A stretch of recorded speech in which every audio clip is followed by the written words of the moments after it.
बुधवार की सुबह ताइवान अचानक हिल गया। जमीन नहीं, पूरी व्यवस्था कांप उठी। दक्षिण पूर्वी तटीय काउंटी ताइतुंग में 6.1 तीव्रता का भूकंप आया और कुछ ही सेकंड में उसका असर राजधानी ताइपे तक महसूस किया गया। इमारतें झूल गईं, लोग सड़कों पर निकल आए और एक बार फिर दुनिया को याद दिलाया गया कि प्रकृति जब चेतावनी देती है तो वो साइलेंट नहीं होती, वो झटकों के साथ बोलती है। भूकंप की गहराई सिर्फ 11.9 किलोमीटर थी और यही सबसे डरावनी बात है। कम गहराई का भूकंप मतलब सतह पर ज्यादा ऊर्जा, ज्यादा झटके और ज्यादा तबाही की संभावना। ताइवान का मौसम विभाग तुरंत अलर्ट पर आया, लेकिन असली सवाल यह नहीं है कि ताइवान में भूकंप क्यों आया। असली सवाल यह है कि यह भूकंप किस बात का संकेत है। ताइवान दो टेक्टोनिक प्लेटों के जंक्शन पर बैठा है, फिलीपीन सी प्लेट और यूरेशियन प्लेट। ये प्लेटें धीरे धीरे नहीं, लगातार एक दूसरे से टकरा रही हैं। और जब प्लेटें टकराती हैं तो सिर्फ जमीन नहीं हिलती, पूरी दुनिया की टेंशन बढ़ जाती है। रॉयटर्स की रिपोर्ट बताती है कि पूरे शहर में तेज झटके महसूस किए गए, लेकिन वैज्ञानिक इससे कहीं ज्यादा चिंतित हैं, क्योंकि यह अकेला झटका नहीं था, यह एक पैटर्न का हिस्सा है। पिछले कुछ महीनों में इंडो पैसिफिक रीजन में भूकंपीय गतिविधि तेज हुई है। जापान, फिलीपींस, इंडोनेशिया और अब ताइवान, यह पूरा इलाका रिंग ऑफ फायर का हिस्सा है, दुनिया का सबसे खतरनाक भूकंपीय जोन। और जब रिंग ऑफ फायर एक्टिव होती है तो उसका असर सीमाओं में नहीं रुकता। अब सवाल उठता है भारत का। क्या भारत सुरक्षित है? क्या भारत को यह सोचकर चैन से बैठ जाना चाहिए कि भूकंप ताइवान में आया है, हमसे दूर है? जवाब है नहीं, बिल्कुल नहीं। भारत भी दो टेक्टोनिक प्लेटों की टक्कर का नतीजा है, इंडियन प्लेट और यूरेशियन प्लेट। यही टक्कर हिमालय को ऊंचा कर रही है और यही टक्कर भारत को लगातार अंदर से दबाव में रखे हुए है। वैज्ञानिक सालों से कह रहे हैं कि हिमालयी क्षेत्र में जबरदस्त ऊर्जा जमा हो रही है। यह ऊर्जा कब और कैसे रिलीज होगी, यही सबसे बड़ा खतरा है। ताइवान का भूकंप एक रिमाइंडर है, एक चेतावनी कि प्लेट्स मूव कर रही हैं, और जब प्लेट्स मूव करती हैं तो वो अकेले नहीं रुकती। ये मूवमेंट डोमिनो इफेक्ट पैदा करती है, एक झटका दूसरे जोन में स्ट्रेस बढ़ाता है। और यही कारण है कि एक्सपर्ट्स अब एशिया में बड़े भूकंप की संभावना को लेकर खुलकर बात कर रहे हैं। भारत के कई हिस्से हाई रिस्क जोन में आते हैं, उत्तराखंड, हिमाचल, कश्मीर, नॉर्थ ईस्ट, अंडमान निकोबार। अंडमान निकोबार तो सीधे सबडक्शन जोन पर है, वही सबडक्शन जोन जिसने 2004 में ऐसी सुनामी पैदा की थी जिसे दुनिया आज भी भूल नहीं पाई है। और यही वो पॉइंट है जहां ताइवान का भूकंप भारत के लिए सिर्फ खबर नहीं, खतरा बन जाता है। अगर समुद्र के अंदर बड़ी प्लेट मूवमेंट होती है तो भूकंप के साथ सुनामी का खतरा भी जुड़ जाता है। ताइवान एक आइलैंड है, भारत का विशाल तट है, अरब सागर से लेकर बंगाल की खाड़ी तक। अगर इंडो पैसिफिक रीजन में मेगा क्वेक आता है तो उसका असर पानी में उठेगा, और पानी की लहरें सीमाएं नहीं देखती, वो सिर्फ ताकत देखती हैं। वैज्ञानिक ये नहीं कह रहे हैं कि कल भारत में भूकंप आएगा, लेकिन वो ये जरूर कह रहे हैं कि भारत उस लिस्ट में है जहां दुनिया के सबसे खतरनाक भूकंप आ सकते हैं। मेगा थ्रस्ट अर्थक्वेक, 8 से ऊपर की तीव्रता, वो भूकंप जो शहर नहीं, मैप बदल देते हैं। ताइवान में 6.1 ने इमारतें हिला दी। सोचिए 8.5 या 9 का असर क्या होगा। सोचिए अगर वो समुद्र के नीचे आया, सोचिए अगर सुनामी उठी, सोचिए अगर तैयारी नहीं हुई। यही वजह है कि यह स्क्रिप्ट डर फैलाने के लिए नहीं है, यह चेताने के लिए है, क्योंकि इतिहास गवाह है जिसने प्रकृति की चेतावनी को नजरअंदाज किया उसे कीमत चुकानी पड़ी। ताइवान आज अलर्ट है, जापान हर वक्त अलर्ट है। सवाल यह है कि भारत कितना अलर्ट है, हमारे शहर कितने तैयार हैं, हमारी इमारतें कितनी मजबूत हैं, हमारी सरकारें कितनी ईमानदारी से खतरे को स्वीकार कर रही हैं। और यहीं से यह कहानी आगे बढ़ती है, क्योंकि खतरा सिर्फ जमीन के नीचे नहीं है, खतरा हमारी लापरवाही में है। वीडियो में आगे हम बात करेंगे उस भूकंप की जो भारत के लिए सबसे खतरनाक माना जाता है। हम समझेंगे सुनामी कैसे उठती है, अगर वो उठी तो कौन कौन से शहर खतरे में होंगे, और सबसे जरूरी बात, अगर ऐसा हुआ तो आम आदमी क्या करेगा। अगर आप चाहते हैं कि सच बिना डर के लेकिन पूरे असर के साथ सामने आए तो इस वीडियो को लाइक कीजिए, चैनल को सब्सक्राइब कीजिए, बेल आइकन दबाइए ताकि अगला हिस्सा मिस ना हो, और कमेंट में बताइए क्या भारत वाकई तैयार है या हम अभी भी इसे सिर्फ दूसरी देशों की खबर समझ रहे हैं। खतरा तब सबसे ज्यादा बढ़ता है जब लोग ये मान लेते हैं कि उनके साथ ऐसा नहीं होगा।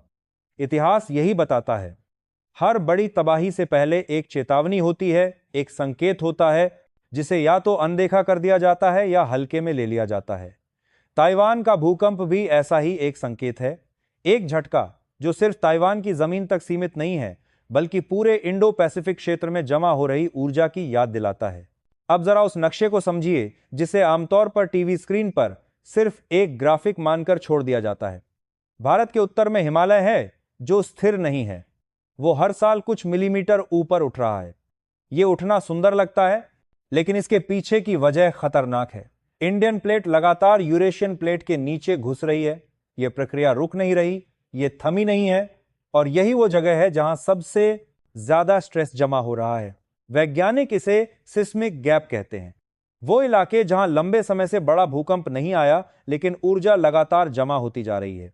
उत्तराखंड, हिमाचल, पश्चिमी नेपाल, कश्मीर, ये सब उस जोन में आते हैं जिसे हाई रिस्क कहा जाता है। सवाल यह नहीं है कि भूकंप आएगा या नहीं, सवाल यह है कि कब और कितनी तीव्रता का। अब समुद्र की तरफ चलिए। बंगाल की खाड़ी और अंडमान निकोबार 2004 की सुनामी को कौन भूल सकता है। लाखों लोग मारे गए, शहर तबाह हो गए और उस वक्त भी भूकंप समुद्र के नीचे आया था, सबडक्शन जोन में। वही जोन आज भी एक्टिव है, प्लेट्स आज भी मूव कर रही हैं। फर्क सिर्फ इतना है कि समय बदल गया है, आबादी बढ़ गई है और तटीय इलाकों पर दबाव कई गुना ज्यादा है। अगर आज वैसी ही स्थिति बनती है तो असर सिर्फ तटीय गांवों तक सीमित नहीं रहेगा। बड़े शहर, पोर्ट, इंडस्ट्रियल जोन सब खतरे में होंगे। सुनामी कोई फिल्मी लहर नहीं होती, वो दीवार की तरह आती है और जब आती है तो उसके रास्ते में जो भी होता है वो बहा ले जाती है। अब एक और खतरनाक सच्चाई, भारत के कई बड़े शहर भूकंप के लिहाज से तैयार नहीं हैं। इमारतें नियमों के हिसाब से नहीं बनी, पुराने ढांचे, अवैध निर्माण और कागजों में पास हुई मंजिलें भूकंप में सबसे पहले यही गिरती हैं। और जब इमारत गिरती है तो सिर्फ कंक्रीट नहीं गिरता, भरोसा गिरता है, सिस्टम की पोल खुलती है। ताइवान एक विकसित देश है, फिर भी 6.1 के झटकों ने लोगों को सड़कों पर ला दिया। सोचिए, भारत के घनी आबादी वाले शहरों में अगर 7 या उससे ऊपर का झटका आता है तो हालात क्या होंगे। ट्रैफिक जाम, कम्युनिकेशन फेल, अस्पतालों पर दबाव, बिजली और पानी की सप्लाई ठप। ये कोई कल्पना नहीं है, ये वो परिदृश्य है जिस पर आपदा प्रबंधन की रिपोर्ट्स पहले से लिखी जा चुकी हैं, लेकिन रिपोर्ट्स फाइलों में बंद हैं और खतरा जमीन के नीचे एक्टिव है। अब सवाल उठता है, क्या यह दुनिया का सबसे खतरनाक भूकंप हो सकता है? वैज्ञानिक भाषा में जवाब है, संभावनाएं मौजूद हैं। मेगा थ्रस्ट अर्थक्वेक वही होते हैं जो प्लेट बाउंड्री पर आते हैं। वही बाउंड्री भारत के पास भी है, वही बाउंड्री ताइवान के पास भी है। और जब ऐसी प्लेट्स एक साथ बड़े पैमाने पर रिलीज होती हैं तो उसकी तीव्रता 8 से 9 तक जा सकती है। और अगर ऐसा भूकंप समुद्र के नीचे आया तो सुनामी का खतरा अपने आप जुड़ जाता है। सुनामी के लिए भूकंप का बड़ा होना जरूरी नहीं, सही जगह पर होना जरूरी होता है। और यही वो डर है जो एक्सपर्ट्स को रातों की नींद नहीं लेने देता। यहां एक और बात समझना जरूरी है, भूकंप किसी देश का दुश्मन नहीं होता, लेकिन लापरवाही जरूर होती है। जापान में बड़े भूकंप आते हैं, फिर भी नुकसान सीमित रहता है। क्यों? क्योंकि तैयारी होती है, ट्रेनिंग होती है, सिस्टम एक्टिव रहता है। सवाल यह है कि क्या हम भी उसी दिशा में जा रहे हैं? ताइवान का भूकंप एक अलार्म है। यह कह रहा है कि प्लेट्स मूव कर रही हैं। यह कह रहा है कि प्रकृति शांत नहीं है। और जब प्रकृति शांत नहीं होती तो इंसान को सतर्क होना पड़ता है। अब आम आदमी क्या करे? सबसे पहले डर में ना जाए, लेकिन आंखें बंद भी ना करें। जानकारी रखें, अफवाहों से दूर रहें। भूकंप के दौरान क्या करना है, क्या नहीं करना है, यह हर परिवार को पता होना चाहिए। तटीय इलाकों में रहने वालों को सुनामी अलर्ट का मतलब समझना चाहिए।